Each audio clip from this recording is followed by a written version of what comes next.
Hi, Oren and Graham here from Apex Music, back with our first vlog of our new series. With these new vlogs, we're going to be coming to you every week, every other week, with a few different topics that we've decided to talk about. A few topics that we've discussed with yourselves that you maybe thought would be interesting to talk about. We're going to kick the first one off with how do you go about getting the gig? So by that, we sort of mean, how do you go about putting yourself out there, getting gigs in the diary, say, getting live sound gigs, anything at all that could be considered the gig. Now Graham's coming from an angle of he is a gig musician who's out 4 times a week. I'll be looking at it from the angle, sort of a more businessy kind of angle, or more the angle of someone that's actually hiring these people in. We're going to set ourselves a time limit on the phone. We don't really want this to last too long, so we're probably going to go, we don't really want to go over 5-10 minutes really, anyway. So yeah, if it hits anywhere near 10 minutes, we'll be rounding it up and summarising it, and hopefully at that stage we make some sense. So, ready to go? Boom. There we go. So, probably to start all off, you're a musician, you're gig, minimum 2 nights a week? Yeah. And you're always looking for gigs. Constantly. Say once a year you're trying to fill your diary. Yeah. If not twice a year, you're trying to fill up dates in your diary. How do you go about approaching getting the gig, or how do you go approach people when you're looking for gigs? You know, it's changed a lot since it started. At the start, it was a very hard sell kind of a method. I'd be sending through loads of videos and constantly trying to big myself up and make myself into this real professional entity. And over time, I realized that actually getting the work was more about talking to the people as if they're actual people. Right. So it's emailing bars and stuff is great, and you do have to do that. But I have gotten so many more gigs by just walking into the bar if I have time and saying hello and putting a face to the actual name rather than being the 74th acoustic guitar player who sings who's messaged them this week on Facebook. Right, okay. That's quite interesting because a lot of people nowadays don't really do the face-to-face thing, and a lot of it is over social media and all that kind of emailing back and forth over the phone, whatever. Now, so you're saying you find it a lot more beneficial for yourself to actually go in and talk face-to-face with them? Yeah, and that's actually a really good point that you just made, in that that's what's easiest for me. Right. In that I'm better at it that way, whereas for someone else, maybe they would be better over the phone or over email or over Facebook or some other medium. Yes, so some people find it easier to sell themselves in a different way. Yeah. Seeing a lot of musicians, they are going about now where they're just posting up on Facebook and sort of saying, I'm free this date, or I'm free that date. Can people give me dates? But you would go down more of a route. Instead of doing that, you would rather sit down once a year and fill your diary. Yeah, I would like to rather have the majority of my work booked in one fell swoop, if I can. Okay. And with that, now you sort of do a lot of stuff. You play solo gigs, you play 3-piece, and you play in a band. Yeah. Does that sort of work for all 3? No, that would be quite specific to yourself. Me as a solo artist. With the band and the 3-piece, it's a lot more Facebook work. Right, okay. There's part of that, I think, is because a lot of the work I have as a solo performer is possibly work that I've accrued over the years. Therefore, it works better for me to talk in person to a lot of these people, whereas trying to gain a lot of new ground with 3-piece, maybe. Right, okay. It's a lot more reaching out and trying to push yourself that way. Okay. Well, looking at, you're in the gigging scene quite a lot. Mm-hmm. You see a lot of musicians and artists and bands and stuff like that. Is there anything you would sort of pick out from those people? Obviously not saying any names, of course, but if you were to see what's going on with people posting up on Facebook saying, I'm free tonight, give me a gig. Yeah. I look at that and go, why would I ever turn around and go, oh yeah, funny enough, I haven't booked anyone tonight. I must go and actually ring these people and get it. I see that as a very unprofessional musician, unprepared musician who, hasn't actually booked anything that date and just like, I'll leave it to the night of it. Would you see a lot of that happening, or would you see sort of a recurring thing with bands in the scene sort of not being not being prepared for gigs, not really being being very lackadaisy about booking their gigs and stuff like that? Is that something that happens a lot? Because obviously you're yourself, your three piece and your full band are probably fairly on the ball with gigs. You always have gigs lined up and stuff like that. Yeah. But would you see with a lot of bands you meet in the scene and stuff like that, would a lot of them be very lackadaisy with their bookings? Would they be very on the ball? Do you see a lot of this happening? I find it hard to. If there's a band that you see with any kind of regularity, you can nearly guarantee that they have their gigs booked early on in the year. Right, okay. Because generally speaking, nowadays more than ever, I mean, a couple of years ago it was a different story. You'd be opening your diaries, let's just say for example in October, November, and you'd have it finished up maybe about the end of January or something like that. But nowadays bars are opening their diaries for bookings in August, July. Yeah. And they're closing earlier and earlier, so it's a little bit more difficult now to just leave it until the end of the year. You nearly have to be just ready to go by the time summer rolls around.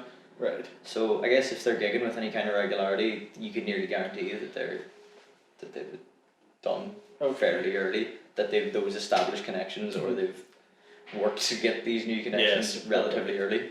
Well, that makes sense. Obviously, if they're on the ball with constantly making connections and constantly arranging stuff and talking to these people, they're going to have dates throughout the year and stuff like that. Well, possibly for the artists and stuff like that. Well, let's maybe think a bit wider, not just one piece acoustic acts and bands and stuff. There's I go out there and maybe hiring like freelance sound engineers for stuff, or freelance videographers and photographers for different things. And I'd be looking at if someone came to me and goes, yeah, I've got 10 GCSEs and 4 A levels and this and that and a degree and whatever, and then someone came to me and goes, I've got nothing, but here's my work. Yeah. And the person that has no qualifications and has great work compared to the person that has loads of qualifications, if this person with no qualifications has better quality work, I'd be more inclined to go to them. Well, obviously you have to be good at your job, but is there any sort of key points or tips that you would say to any musician, band, artist, anyone trying to just get the gig that they want or get themselves out there? Is there any sort of points you would give? I think I've got 3 key ones, and then I'd be really interested to hear what you reckon from like your end of things. But I reckon the 3 most important things are: be on time, be punctual, of course, just show up early. Yes. Because if you're not early, you're more than likely going to be late. Yeah, exactly. So if the session's at 9 o'clock, be there at 8:30. Don't rock up at like 5 to 9 and go, exactly. I'll get set up. Be dead on. Be nice. Be a nice person. Be easy to work with. Well, exactly. I think is the point. Be a team player. Don't be really awkward to work with. Quite a lot of times you're maybe shooting something by yourself or doing something by yourself, but 9 times out of 10 you're going to be working with a team. You're going to be involved with some sort of team. If it's 2-3 people, you're still having to work with someone else. If you can't do that, you're useless. Yeah, as far as I'm concerned, the person could be useless. Maybe you're fantastic at your job, yes, but if you can't work in a team, then there's not many places for you. Like, what else do you look for? Like, so if someone's coming to you, if you've got your pick of about 3 videographers or photographers or something like that, like, who's the person that stands out to you? What qualities are you looking for? I look at everyone's qualities as much as I can and try and consider everyone. And I wouldn't really say for me it's never really become something that's a hard choice. It's more or less I know straight away who the people I don't want to work with are. You know, if someone, the biggest thing for me is the team thing. If you can't work in a team, it's just not going to work, because I'm always working with teams and putting teams together for projects. The other thing is punctuality. If you're not gonna be punctual, that's, I don't know. It's a key thing. Yeah. You know, if I tell a lot of people, this thing, it starts at whatever time, and a lot of people think, right, that's the time I have to be there. No, it's not. Nope. It is really not. The other big thing that I would look for when I'm sort of going out looking for videographers and stuff like that is it's not someone that can do what I tell them or do what someone else can tell them. It's basically someone that is happy to sort of, it comes back to the team thing, that someone can listen to. If I turn around and go, right, you're in charge of the video here, instead of one person is sort of like a manager sort of role, or someone, a director role, if everyone else in that team isn't listening to them, they're just going to go off, do their own thing, and next minute it comes to editing stages and everything looks completely different than what the client asked for. So I guess the only thing that we haven't really covered, which we could probably run over quite quickly, is 14 minutes. at 14 minutes in. We initially said 5. Yes. You haven't managed to. You're just starting in the industry and you want to get your first couple of gigs. Yes. But you're not exactly sure how to go about it because you really don't have much experience. It's like you're a videographer, you don't have a show reel to send anyone. You're a musician, a solo artist, you haven't played any gigs, you've never played any bands before. What kind of stuff do you need to do to like start working your way in there? So you need a bit of exposure. Right? You need a bit of it. Everyone's favourite word. Everybody loves that word. I would personally say, if you're starting off, don't be afraid. You know, don't go out there and go, okay, I'm going to start recording live bands and I'm going to get a wee bit of studio equipment together. I've got a wee laptop and an interface. I'm going to go out there and record bands and I'm going to charge them £300 for recording. If you don't have anything to back up that £300, yeah, you could record that and it could sound absolutely unbelievable. But if you don't have a bit of, people aren't going to go to you and actually get that recording done because you won't have anything to back it up. You don't have any. So don't be afraid to go out there and charge very little.